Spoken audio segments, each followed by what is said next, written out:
Ok, on était à ce niveau.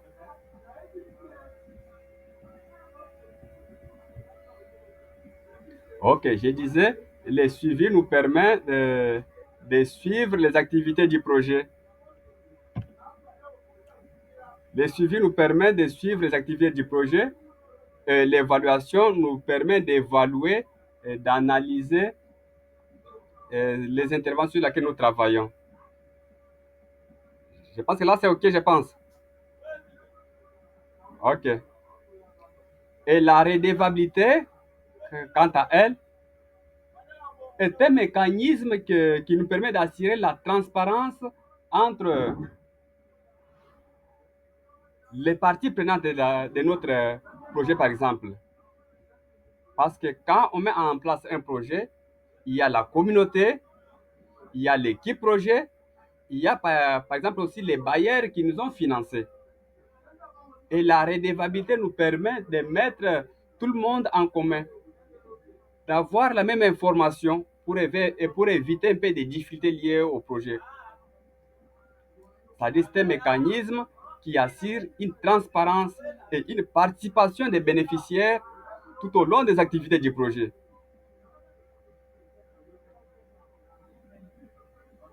Le suivi nous permet de suivre les activités comme il se doit. L'évaluation nous permet d'analyser les activités qui ont été mises en place. La redevabilité nous permet de faire inclure les participants tout au long de ces projets-là pour permettre la transparence et l'apprentissage. Nous permet aussi d'accueillir, ce que je peux dire, les retours pour nous améliorer sur ce qui a été fait. C'est la capitalisation des retours, des enseignements du passé. Nous avons mis en place notre projet. À la fin, nous devons quand même voir, nous demander qu'est-ce qui a marché, qu'est-ce qui n'a pas marché, pour essayer un peu d'améliorer lorsque nous aurons à mettre en place d'autres projets futurs. Est-ce que vous m'entendez très bien?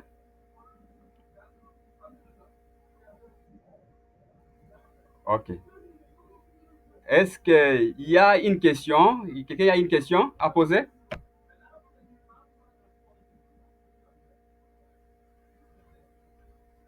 Vous avez une question, une préoccupation, vous pouvez un peu lever la main comme ça. Je vous accorde la parole avant qu'on continue.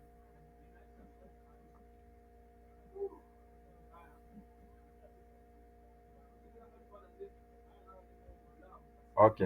S'il n'y a pas de questions, on peut quand même continuer. OK. Oui, monsieur Jonathan.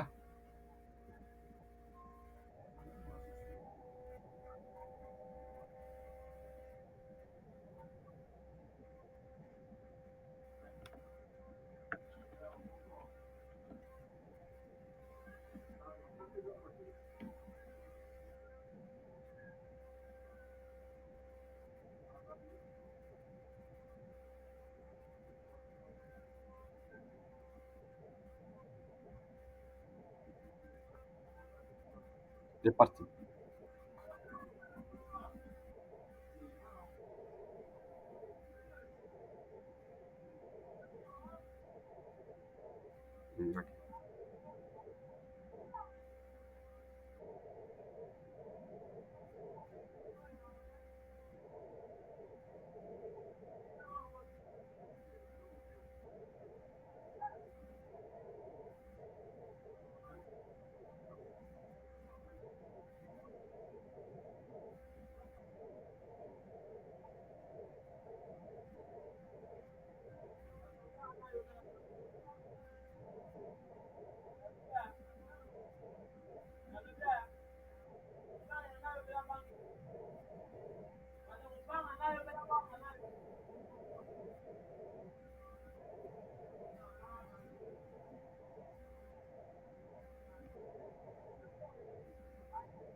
OK, merci.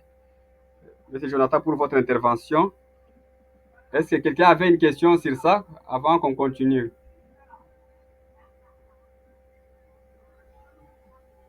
Ok, s'il n'y a pas de questions, on peut évoluer. Yannick a posé une question.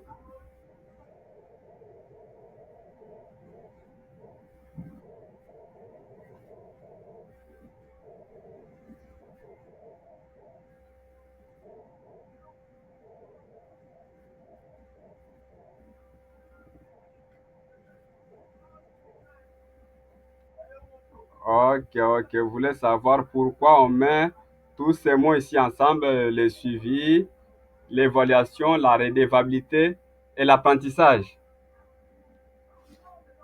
Ok. Euh, je, ok, je peux dire ceci. Au début, on utilisait souvent les suivis et l'évaluation dans des projets. Mais on a essayé de constater que quand on n'inclut pas les bénéficiaires dans les prises de décision, les actions. Ok. Monsieur Ado, attendez, puis je vais vous répondre après. Ok. Quand on n'inclut pas les participants dans des prises de décision, souvent les actions qu'on mène n'aboutissent pas souvent à de bons résultats. Et après la mise en place d'une action, d'une intervention, étant donné qu'on ne veut pas un peu s'assurer des erreurs du passé pour s'améliorer, quand on aura à mettre en place d'autres projets, ça ne pourra pas quand même un peu fonctionner. On va tomber sur les mêmes erreurs. C'est pourquoi on a essayé un peu de mettre tous ces éléments ici ensemble et les suivis. Donc, on suit les progrès du projet, on évalue, on associe aussi les parties prenantes comme les bénéficiaires, tout en assurant la transparence et on essaie de capitaliser cela, les leçons apprises tout au long du projet, pour que lors d'une action précédente, qu'on essaie peu de réussir un peu cela, au lieu de tomber encore sur des erreurs du passé. Je ne sais pas si vous m'avez bien compris. Ok. Oui, monsieur Madou, vous pouvez poser la question. Oui, oui, bonsoir, bonsoir. Ok, bonsoir.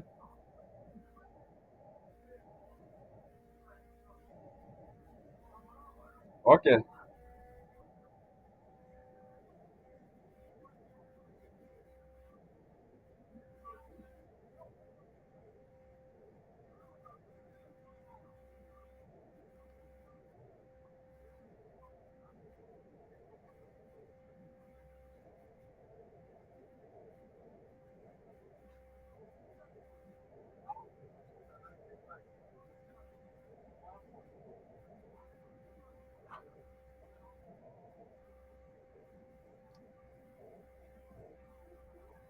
Oui, dans la pratique, je sais que vous serez là jusqu'à la fin de cette formation.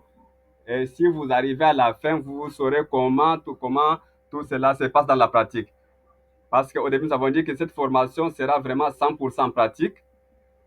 Mais pour commencer avec la pratique, il fallait d'abord expliquer la théorie.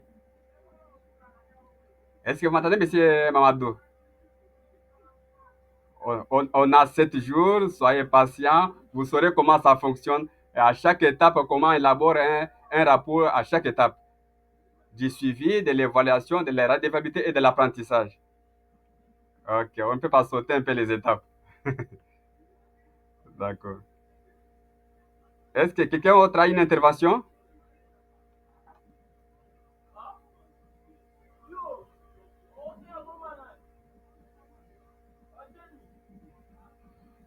Ok.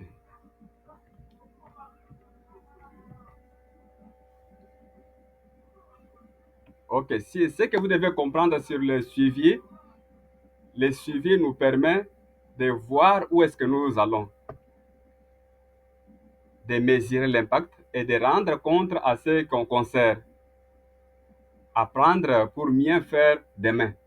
Ça, c'est en bref, ce que vous pouvez retenir, c'est ça. C'est quoi un suivi, l'évaluation et la redevabilité.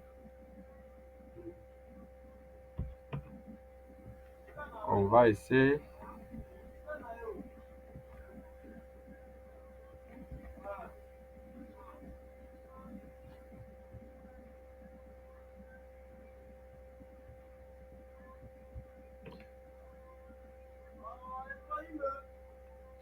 Est-ce que mon écran est visible?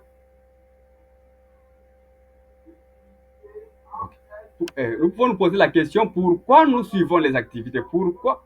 OK. Pourquoi suivre un projet? Les données qui sont récoltées lors du suivi nous permettent d'établir des traces. Suivre la mise en place du progrès tout en se référant à, à nos indicateurs qui sont dans les cadres logiques. Et vous allez comprendre ça quand nous avons essayé d'arriver au niveau du cadre logique, comment on conçoit ça, et vous allez un peu comprendre. Essayez de détecter les domaines qui ont besoin d'une assistance pour voir comment vous pouvez un peu corriger cela afin d'éviter des problèmes futurs. Les données du suivi nous permettent aussi d'avoir des données probantes pour faciliter l'évaluation. Parce que l'évaluation, on les fait souvent avec les données du suivi. Ce sont les données qui sont collectées sur terrain qui vont nous permettre de faire notre évaluation. Et aussi, cela nous permet de développer une culture d'amélioration permanente. Plus on suit les activités, plus on essaie de s'améliorer en permanence. Est-ce que vous m'entendez très bien? Ok.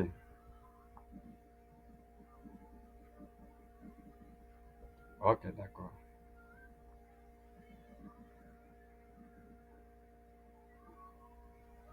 Nous l'avons bien dit précédemment. Pourquoi l'évaluation est-il importante dans un projet? Pourquoi évaluer nos activités? Pourquoi évaluer nos actions? L'évaluation désigne la façon dont nous vérifions l'impact de notre travail. Est-ce que réellement ce qui a été prévu comme objectif, est-ce que l'impact qu'on s'attendait, est-ce qu'on l'a réussi? Est-ce que ça a bien fonctionné ou pas? Grâce à l'évaluation, nous aurons à voir comment nous améliorer prochainement lors des projets futurs.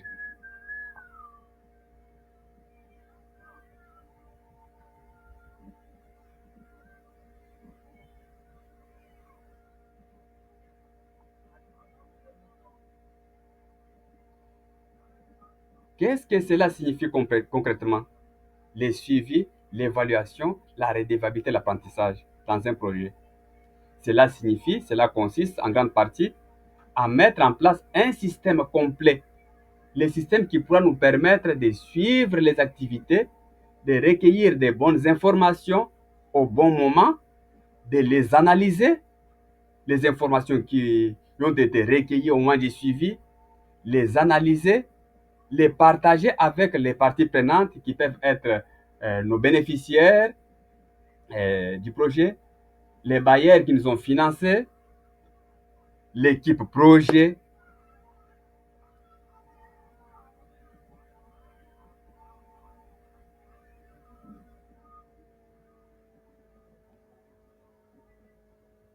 Et d'utiliser ces informations-là afin que les projets soient efficaces de la façon responsable et utile à la communauté. Les suivis et évaluations nous permettent quand même de recueillir les informations au bon moment et de bonne qualité, de les évaluer pour une bonne prise de décision, les partager avec la communauté et enfin d'apprendre des erreurs du passé pour que lorsque nous allons mettre en place de nouveaux projets, que nous ne tombons pas dans des erreurs passées.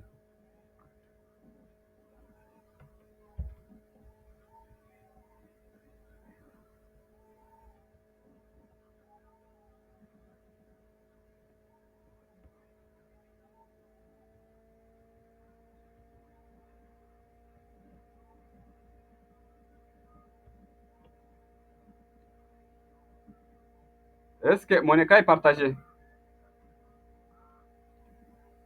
Ok. On va essayer un peu de voir un peu les origines du suivi. Et je vais profiter de cette occasion pour répondre à la question de M. Mado qui nous a posé pourquoi on a essayé un peu d'englober toutes les quatre mots ici, les suivis, l'évaluation, la redevabilité et l'apprentissage au même moment. Au lieu, par exemple, de prendre les suivis sans associer. Ok. Oui, mais vous pouvez poser la question. Monsieur Laye, me poser la question.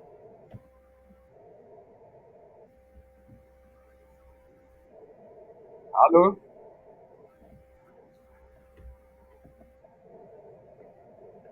Allô? Est-ce que vous m'écoutez?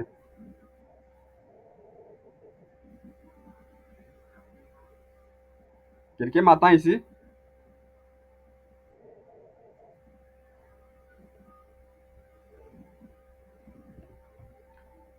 Vous m'attendez. Parce que... Monsieur Laye, vous pouvez poser la question parce que moi, je n'ai pas bien compris votre question, s'il vous plaît.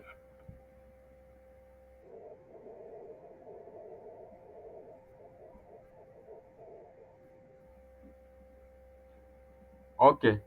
Souvent, l'évaluation se passe en trois phases. Il y a l'évaluation qu'on évalue tout au début du projet, avant le lancement du projet. Il y a l'évaluation après le lancement et à la fin du projet. Souvent, c'est trois phases. Hein? Ok. L'évaluation n'est pas comme le suivi. Ok, monsieur. Monsieur Jonathan, vous pouvez intervenir?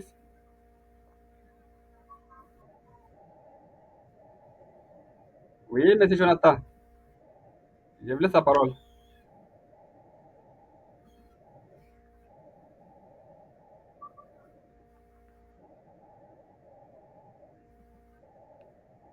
Oui,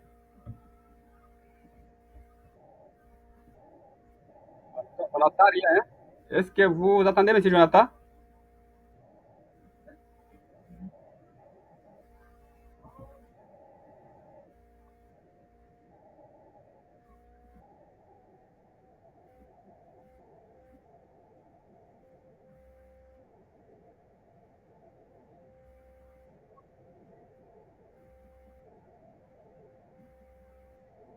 Allô?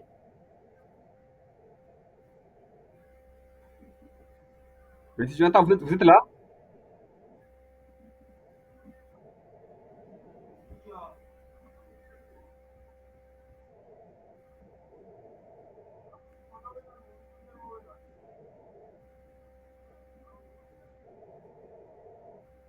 Oui, ça va maintenant.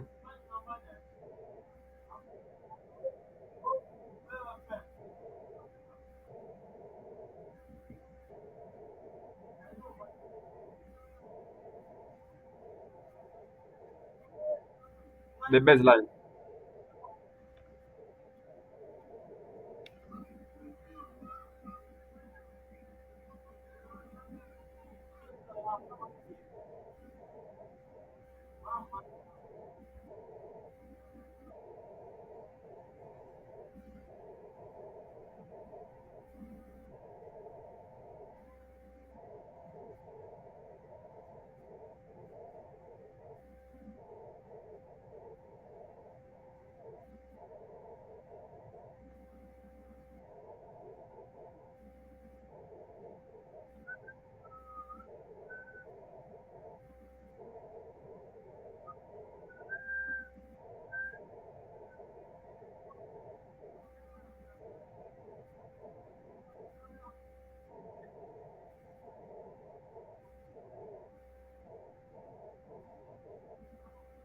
Oui, à mi-parcours.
évoluer.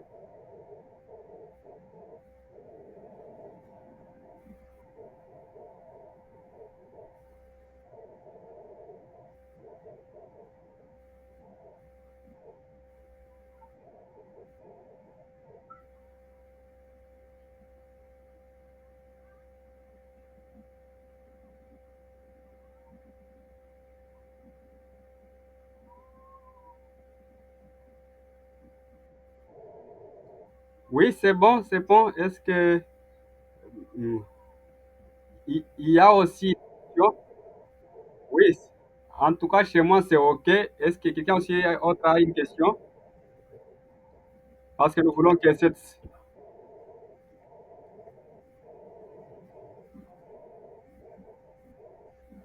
All right. The slide.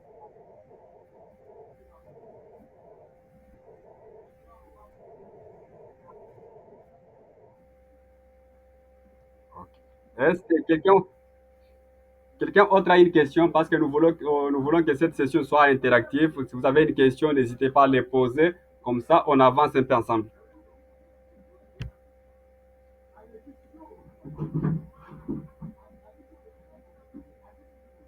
OK. S'il n'y a pas de questions, on peut voir un peu comment le suivi a évolué. Et c'est aussi de répondre à la question de notre camarade qui l'a posée au début là. Pourquoi on a essayé d'associer tous les quatre mots ici au même moment.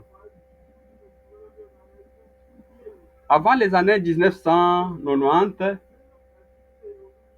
et 2000, les mots suivi et évaluation a émergé. Souvent, il était utilisé dans les entreprises et les organisations aussi humanitaires l'ont pris pour les insérer dans leurs actions.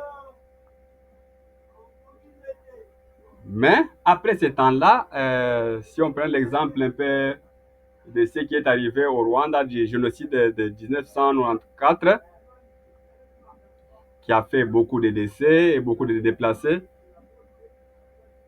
il y avait quand même plusieurs interventions. Plusieurs organisations humanitaires se sont impliquées, mais ils ont quand même commis une erreur. Ils n'ont pas associé les bénéficiaires qui avaient besoin de leur assistance pour savoir ils avaient besoin en réalité de quoi. Ils venaient avec leur assistance, parfois ce que vous amenez et ce qui a été déjà donné par d'autres partenaires. Et cela crée des chevauchements dans les activités. Quand on est arrivé en 2000, avant 2005, il y a eu une évaluation pour voir comment vraiment les activités du génocide de Rwanda s'est passé. Qu'est-ce qu'on peut en tirer comme leçon? Et c'est par là qu'on a vu qu'en tout cas, il fallait quand même intégrer la population, les bénéficiaires dans nos activités. Et quand on est arrivé en 2015, on a essayé d'intégrer la redevabilité et l'apprentissage pour que prochainement, lorsqu'il y aura des actions à mener dans la communauté, qu'on essaie d'intégrer cette population-là dans des prises de décision. Avoir aussi les retours, cela nous permettra de nous améliorer. Je pense que vous m'entendez très bien.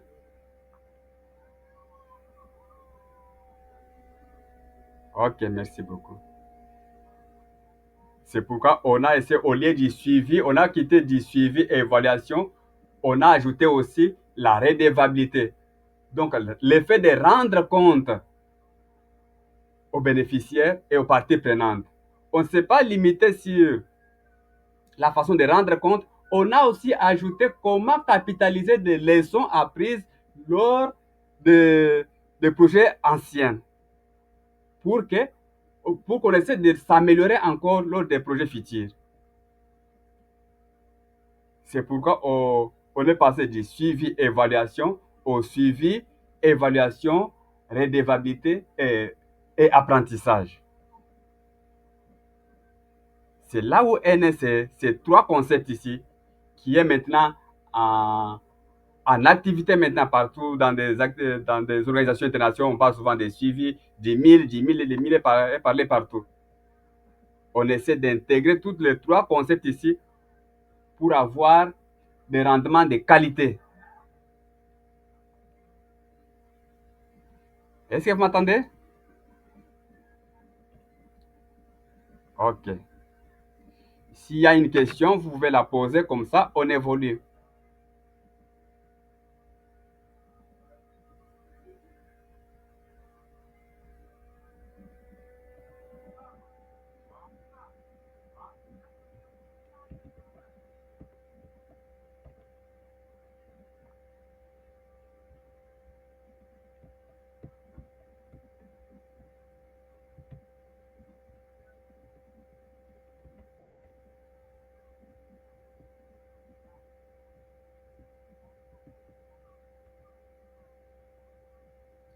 OK, monsieur Yannick, vous avez la parole.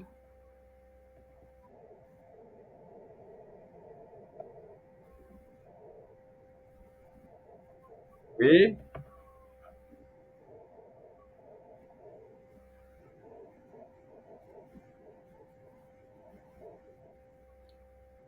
continue.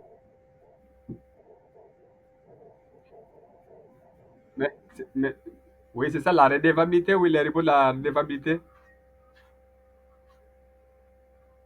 Ce sont les termes qui changent, hein, ce n'est pas un problème. Est-ce que, monsieur Jonathan, vous avez ajouté sur sa question-là?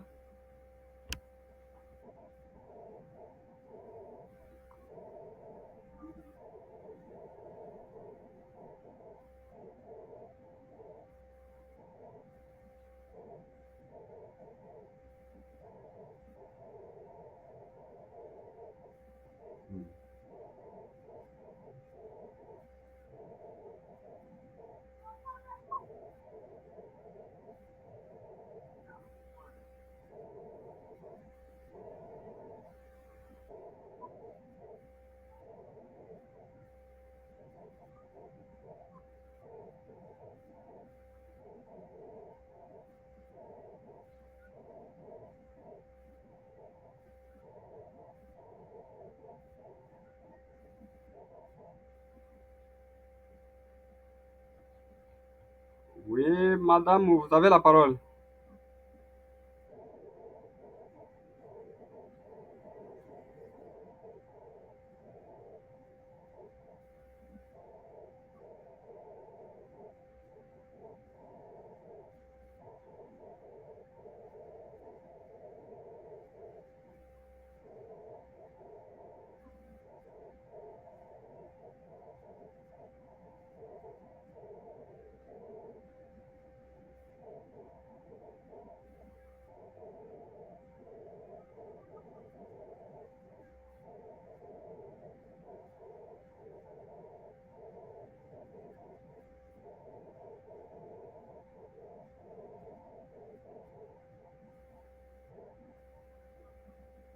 Oui, bien sûr, bien sûr.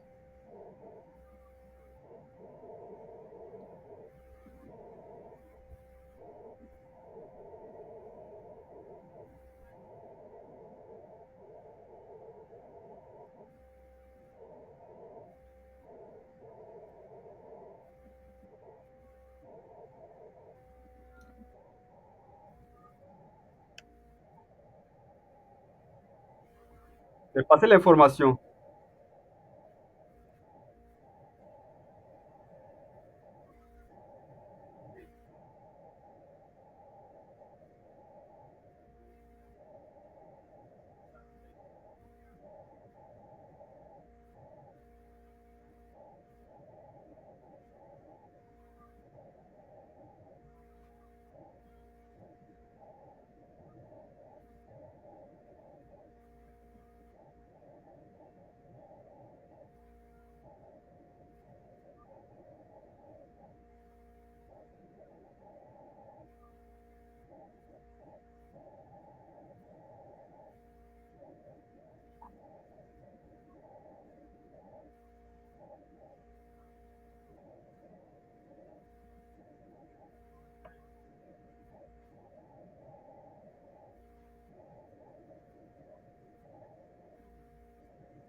Ok, merci beaucoup. Est-ce que quelqu'un d'autre a une intervention? En tout cas, si vous avez une question, n'hésitez pas souvent à les poser.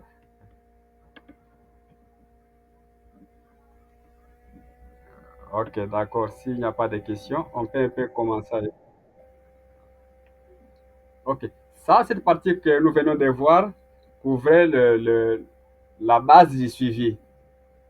Je pense que vous avez bien compris c'est quoi un suivi, c'est quoi l'évaluation, c'est quoi la redevabilité et c'est quoi l'apprentissage.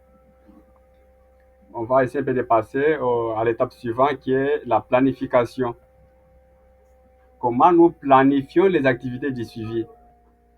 Lorsque vous êtes engagé comme un spécialiste 1000, vous devez quand même planifier cela pour bien suivre les activités.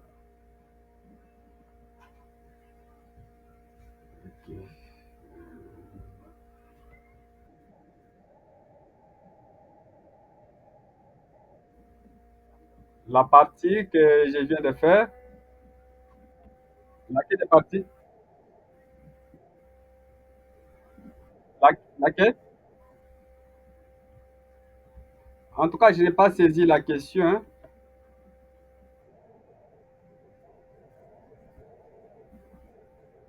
Donc, ça, c'était le module 1 qui, qui englobait la base du 1000, les bases du 1000. Ouais, ça peut de comprendre c'est quoi les 1000, c'est quoi les suivis évaluation, c'est quoi l'évaluation, c'est comment a eu cette évolution-là du suivi évaluation. C'était pour avoir un peu cette base-là, cette notion, les élémentaires-là. Ok, merci, merci beaucoup. Maintenant, on passe au deuxième module, bien deuxième volet qui est de la planification. Comment maintenant en pratique vous pouvez planifier les activités 1000 lorsque vous êtes engagé en tant que spécialiste 1000 dans un projet ou bien dans votre association.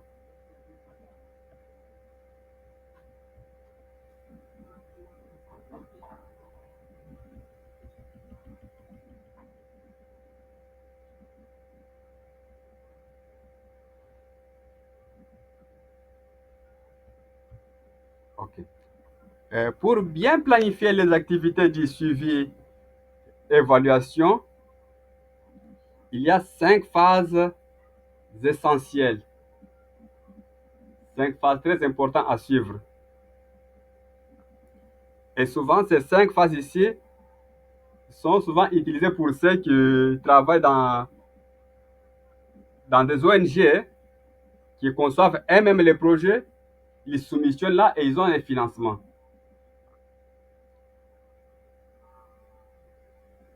Le phase 1 consiste à concevoir un modèle logique. Le phase 2, c'est planifier les activités proprement dites. Le phase 3e, c'est la collecte des données. Il y a l'analyse et l'utilisation des données. Cette première partie ici, qui est de concevoir un modèle logique, englobe souvent 4 éléments que j'ai attendus un peu, qui sont très importants ici. On va passer.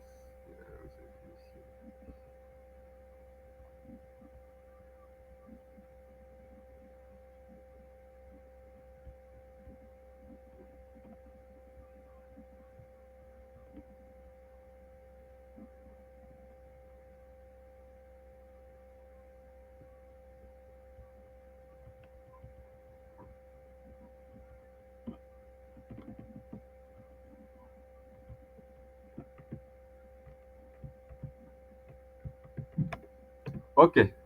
Je disais dans cette première phase ici, qui est de concevoir un modèle logique, nous avons 4 parties importantes à comprendre. Ces éléments nous permettront de bien concevoir, de bien comprendre notre projet. Il y a d'abord la théorie du changement, le cadre des résultats. Il y a aussi le cadre logique. Il y a les budgets. Ce sont les éléments qui doivent être pris en compte tout au début du projet. avant même de commencer à planifier comment collecter les données, comment analyser les données, on doit d'abord concevoir ces trois éléments ici. La théorie du changement, le cadre des résultats, le cadre logique et le budget du projet. C'est quoi la théorie du changement?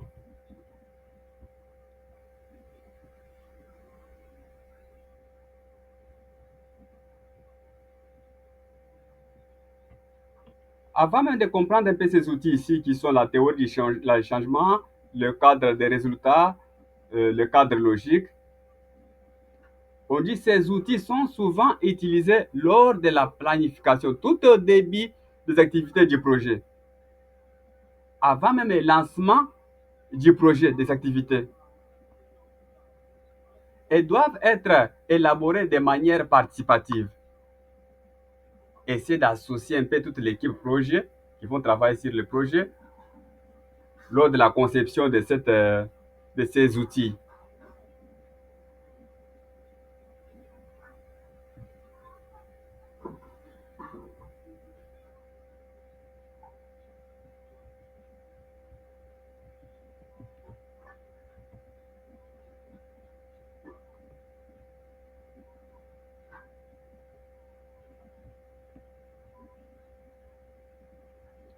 OK. On va essayer de commencer par notre premier outil qui entre dans les modèles logiques, qui est la théorie du changement. C'est quoi la théorie du changement? La théorie du changement dans un projet, c'est les changements auxquels vous voulez améliorer, les changements auxquels votre projet fait contribuer.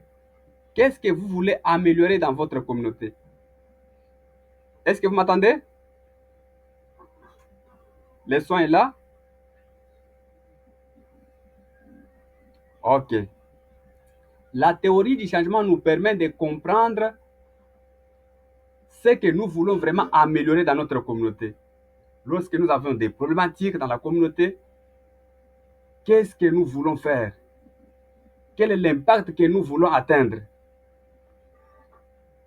Et cette théorie-là nous permet de répondre à ces quatre questions essentielles.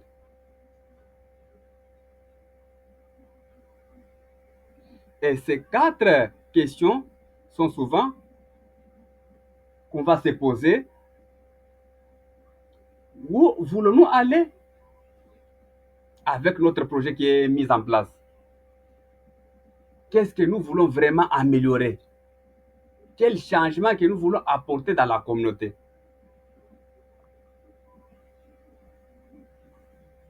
Notre vision globale de notre projet.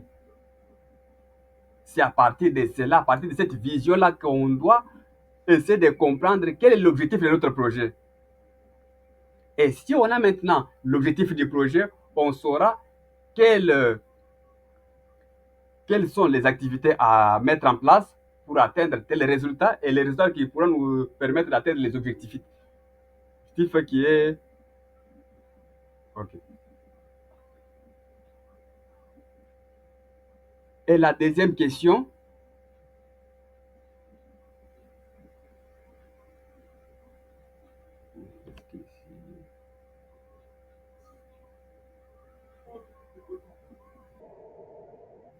oui, ici il y a une erreur lors de la conception. Mais sinon, la deuxième question, je vais essayer d'améliorer comme ça avant de vous partager les diapos. Vous aurez tout cela. Mais sinon, la deuxième question ici concerne de savoir quels sont les liens pour essayer de comprendre les liens entre nos activités que nous allons mettre en place, qui relient les activités, les résultats, notre objectif qui est spécifique et l'impact que nous voulons atteindre ou bien nous voulons améliorer. Et la troisième question nous permettra de comprendre pourquoi croyons-nous que cela va vraiment marcher. Tout ça en se basant sur les hypothèses. C'est pourquoi avant même de concevoir notre cadre logique, nous devons d'abord penser à comprendre la théorie du changement. Grâce à cette théorie et aux éléments de la théorie du changement, ça nous permettra de mettre en place notre cadre logique de façon un peu compréhensive. Est-ce que vous m'entendez très bien? Vous m'entendez? Ok. Et la question suivante sera de savoir comment saurons-nous que nous progressons. Nous avons au début la problématique que nous voulons améliorer, que les changements que nous voulons apporter. Avec ces changements, nous avons un objectif qui est notre projet, que nous voulons que si on met cet objectif en place, si on met ces projets en place, on va contribuer à ces changements ici, améliorer la situation de notre communauté. Et on va essayer de se poser la question, comment saurons-nous vraiment que nous progressons dans notre projet? Et cela, c'est grâce aux indicateurs et aux moyens de vérification. Et tout ça, nous allons les découvrir dans le cadre logique, qui sera notre outil très important lors de la mise en place, lors de la mise en œuvre de notre projet. Cette premier outil qui est la théorie du changement nous permettra d'avoir une idée générale sur notre projet. Est-ce que vous m'entendez très bien? Quelqu'un a une question?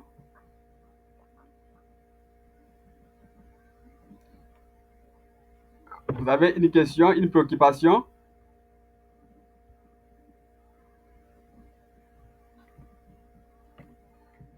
Monsieur Jonathan, vous êtes là?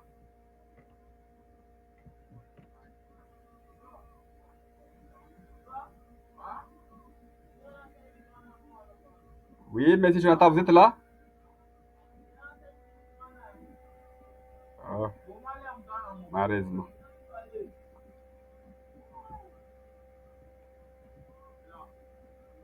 Ok.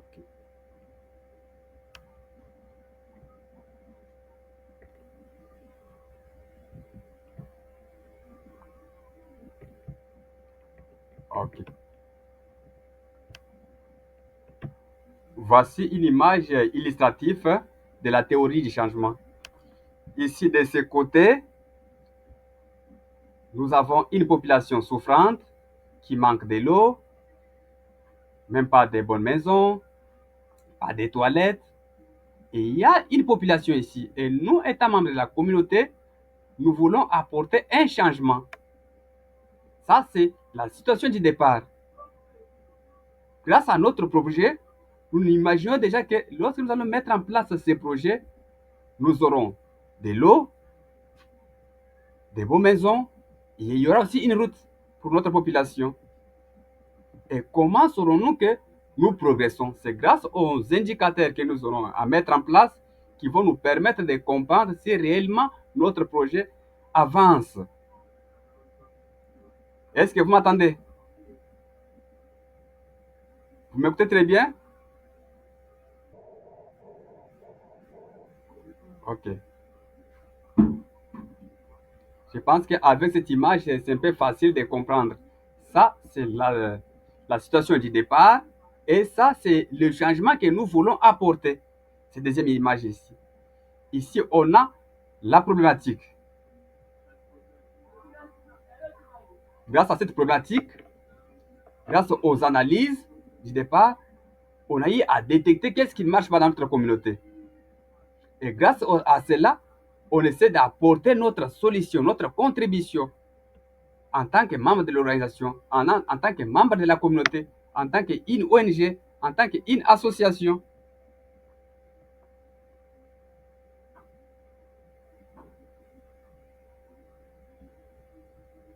Et cette théorie du changement nous permettra d'avoir l'idée globale de notre projet pour bien planifier les activités. Parce que si on a déjà l'idée générale de ce qu'on va apporter comme solution, on saura comment les planifier, comment les mettre en place, comment les suivre. Est-ce que vous m'avez bien suivi? Vous m'avez bien compris?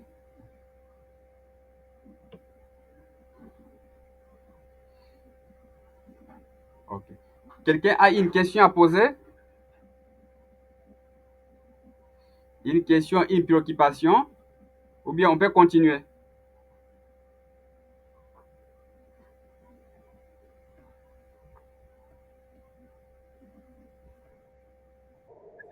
Là? Oui, monsieur Jonathan, ça va?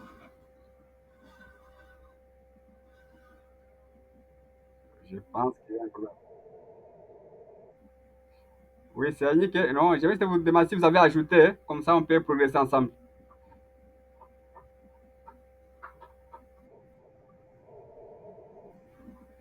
Ok, monsieur Yannick, vous pouvez poser la question.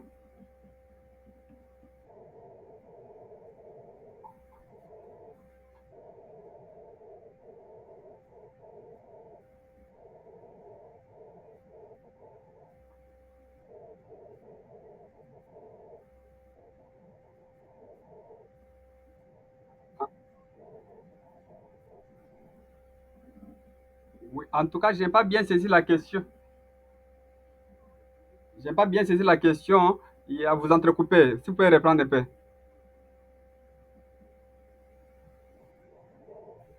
Ok,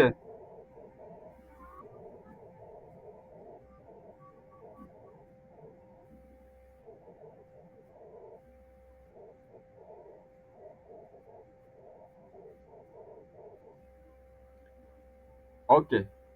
C'est lui qui est responsable de la rédaction du théorie du changement. C'est l'équipe du projet tout en associant la communauté parce que c'est l'équipe du projet qui est dans la communauté, qui voit ce qui ne va pas. Ok. Avec la participation de la communauté. Oui, madame, vous avez une question?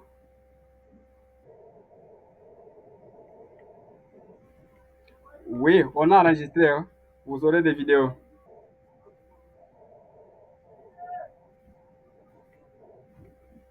Ok.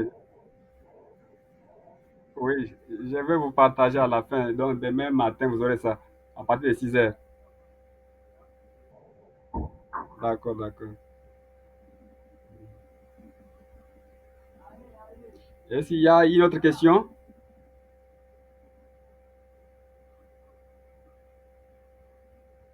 Ok, s'il n'y a pas de questions, on avance un peu. On peut passer.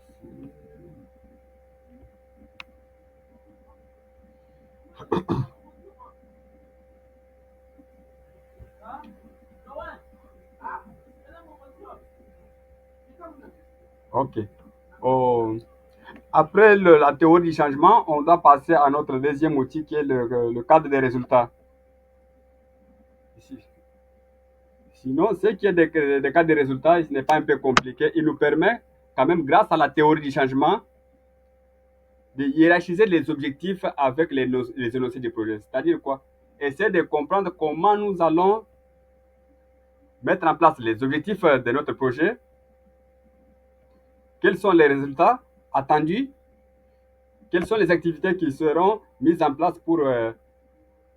donc on commence par les activités, les résultats et les objectifs.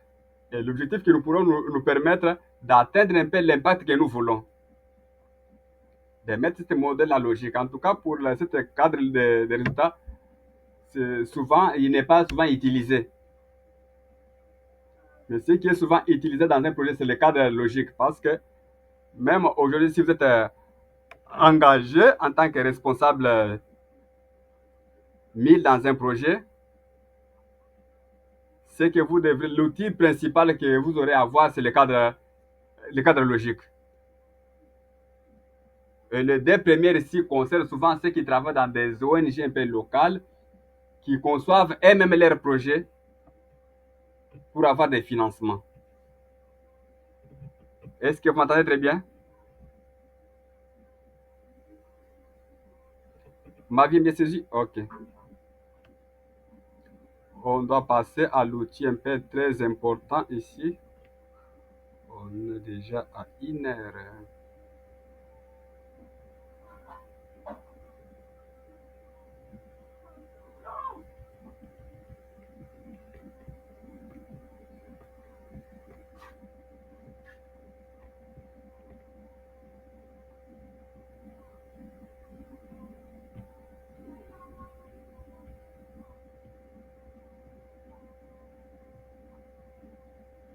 Ok.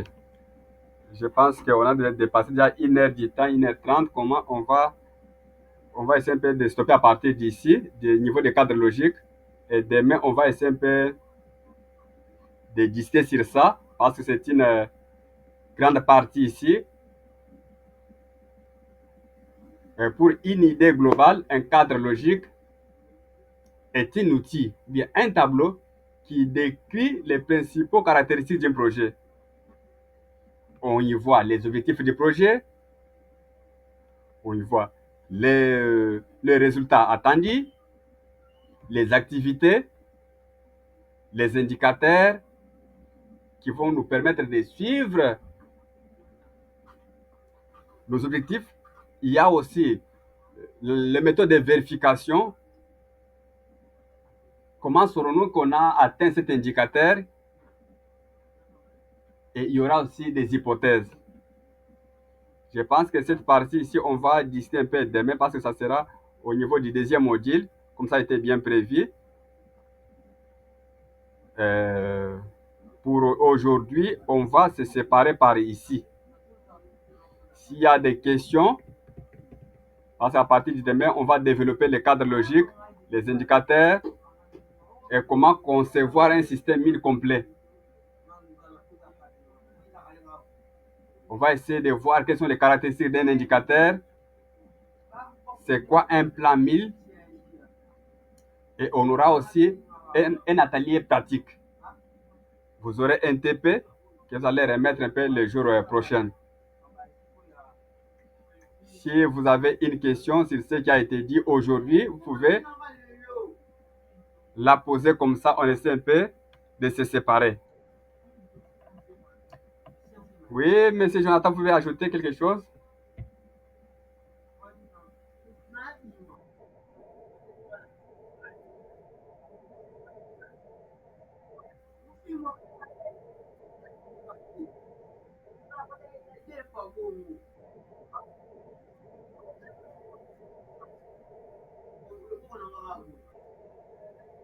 Oui, oui.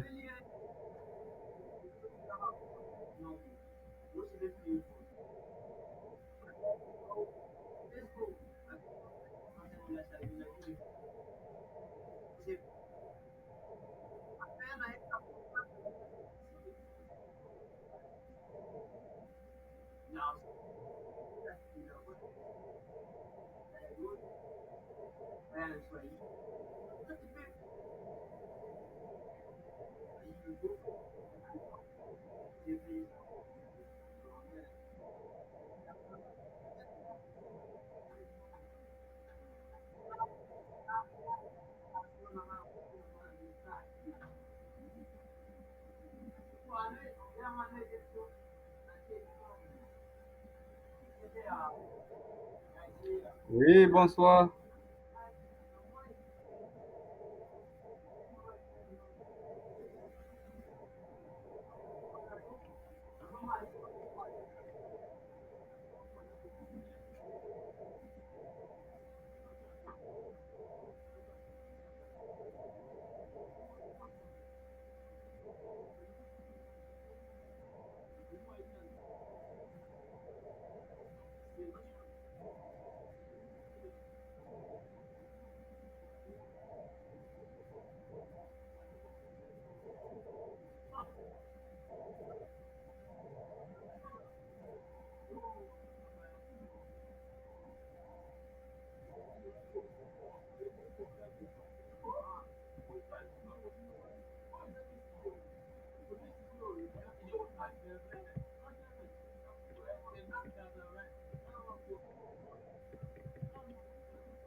Est-ce qu'il y a une autre question, une préoccupation avant qu'on clôture la session? En tout cas, si vous avez une question, n'hésitez pas à les poser, s'il vous plaît.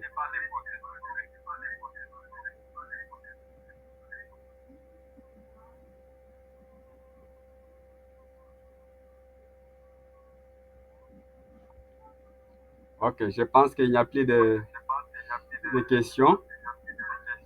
On va essayer de se séparer comme ça à demain encore à 17h pour discuter sur le cadre logique, les plans de suivi et évaluation. Parce qu'on veut aller un peu plus vite du côté théorique, on aura un peu à travailler beaucoup sur la pratique. C'est là où on aura des exercices à faire, des travails, tout ça, c'est un peu de remettre pour bien comprendre un peu comment ça se passe en pratique.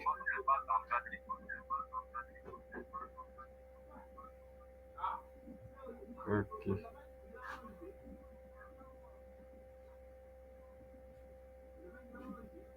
Comme ça, bonne soirée à vous, à demain, à la même heure.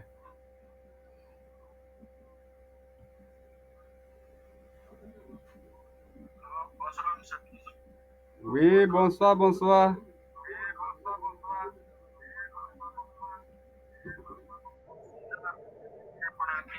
Oui, monsieur César, aujourd'hui, vous êtes en retard, vraiment.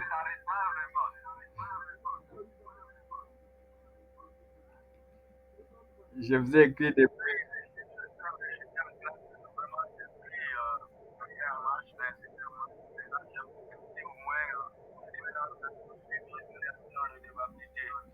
Ah, d'accord, sinon, c'est la première séance, hein. Je pense que ça ne va pas poser problème.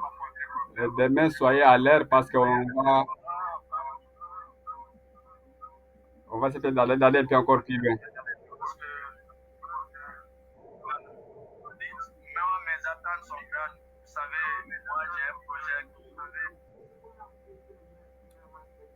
Oui, bien, c'est pourquoi je veux que vous soyez là tout au long de cette séance pour un peu avoir un peu plus d'informations sur ça. Ok, d'accord, d'accord. D'accord, merci beaucoup, on va discuter.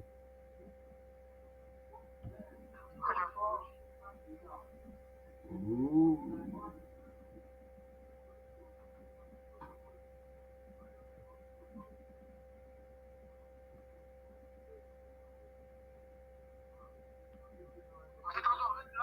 Oui, je suis là, je suis là. J'aimerais bloquer ici, hein. Vous pouvez pas quitter, c'est pas un problème.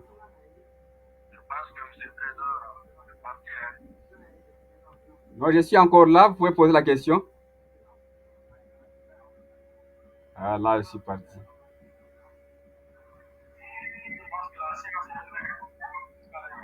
La séance est levée comme ça. Ok, ok, d'accord, d'accord, d'accord. Oui, à demain, à demain.